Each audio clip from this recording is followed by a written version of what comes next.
This is Optimal Health Daily, episode 2322, the 5 R's of recovery nutrition for athletes, and how much protein should I have per day, both by Jessica Spendlove of jessicaspendlove.com. And I'm Dr. Neil, your host and narrator.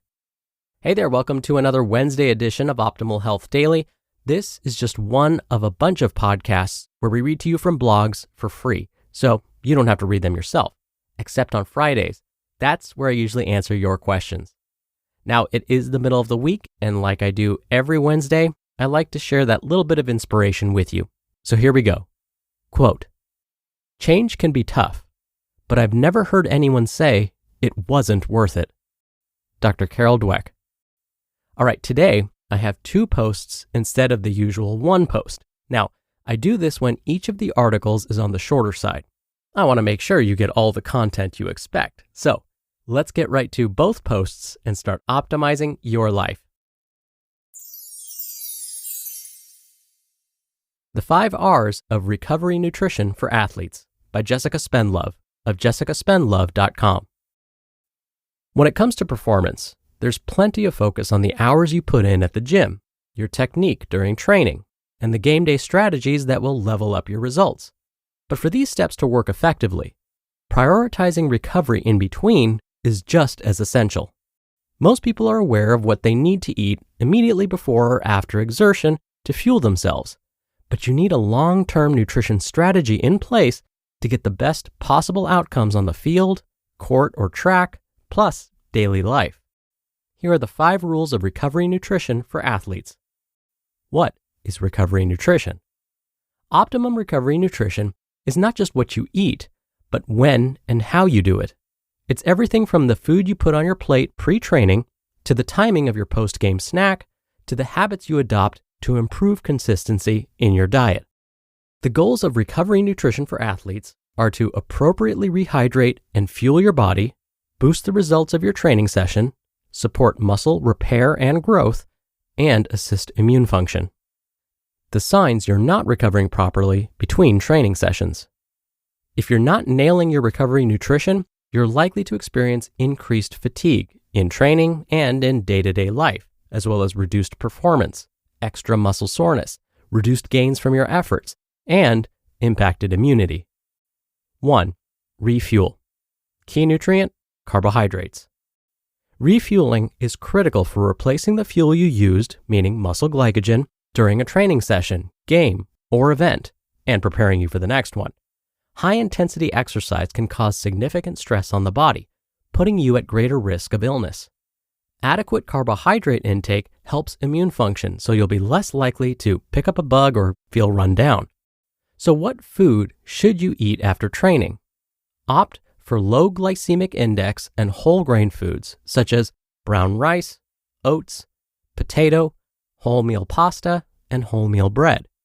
If you find it difficult to eat post-training, incorporate these into a liquid like a smoothie.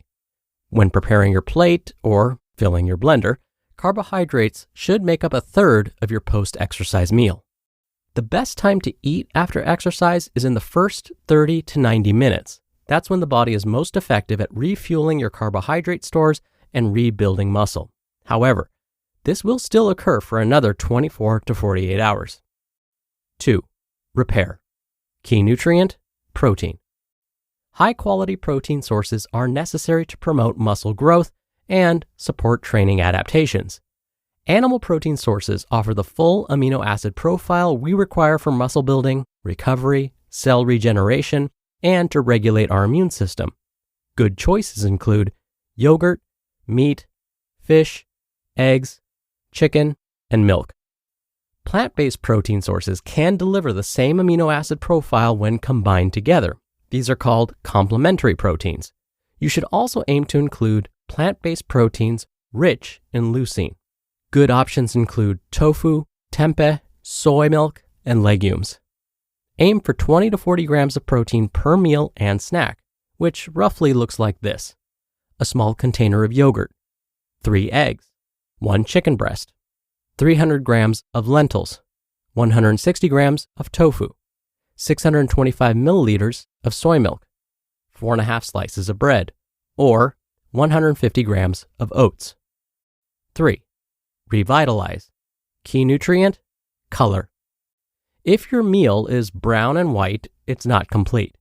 Whether they're fresh, frozen, or canned, including colorful fruit and vegetables on your plate post-exercise will optimize your overall recovery by ensuring you're getting plenty of antioxidants. It's important to eat a diverse range of plant food in your day-to-day life, and each meal is an opportunity to increase the kinds you're consuming. Try to aim for 3 different colors in each meal, and 1 color in each snack. Herbs and spices are a bonus too. For example, add berries or banana and cinnamon to your oats. Add tomato and cucumber to your cheese and crackers, or add new salad ingredients to your sandwich. 4. Rehydrate. Key focus, fluid.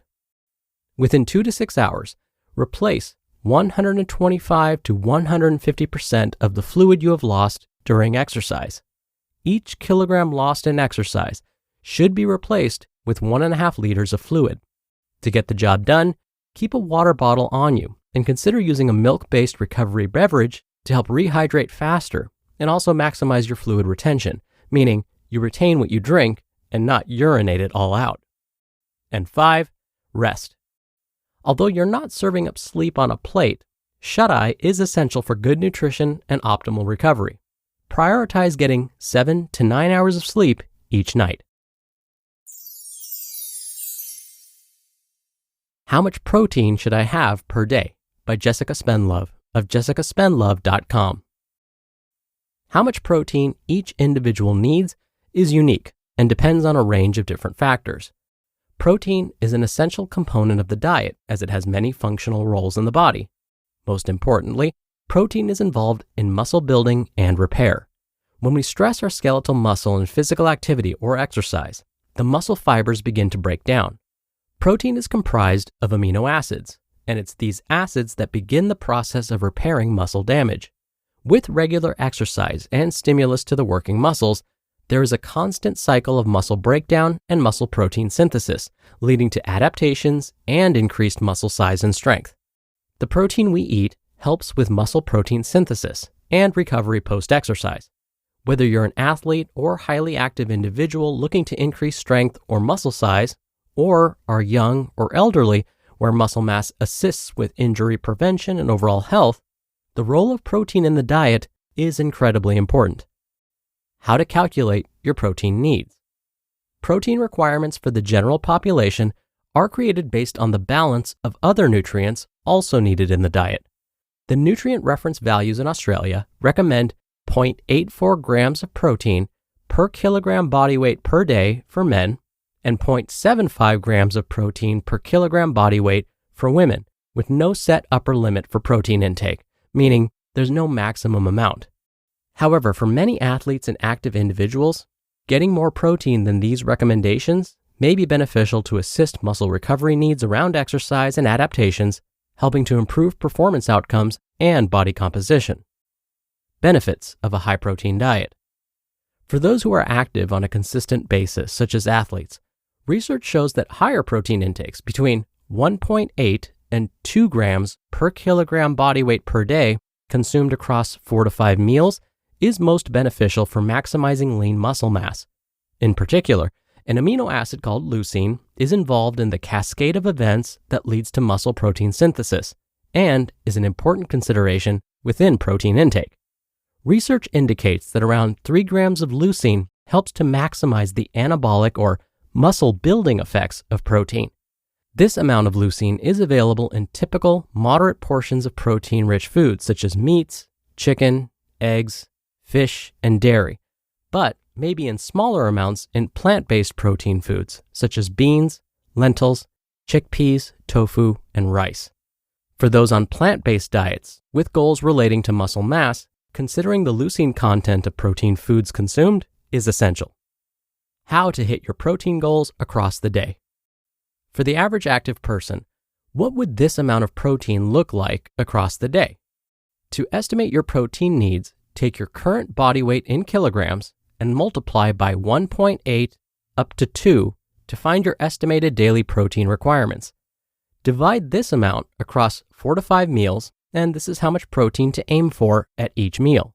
As an example, A 70-kilogram person might consume the following meals to reach their daily protein requirement of 126 to 140 grams of protein per day. Breakfast: 2 eggs on whole grain toast with avocado. Snack: hummus and cheese on whole grain crackers. Lunch: chicken and sweet potato salad. Snack: fruit and Greek yogurt smoothie. Dinner: grilled salmon with baked vegetables. And supper: Greek yogurt with berries. You just listened to the posts titled The 5 R's of Recovery Nutrition for Athletes and How Much Protein Should I Have Per Day, both by Jessica Spendlove of jessicaspendlove.com. Business owners know that hiring the right people can be a real challenge. Make it easier with Indeed.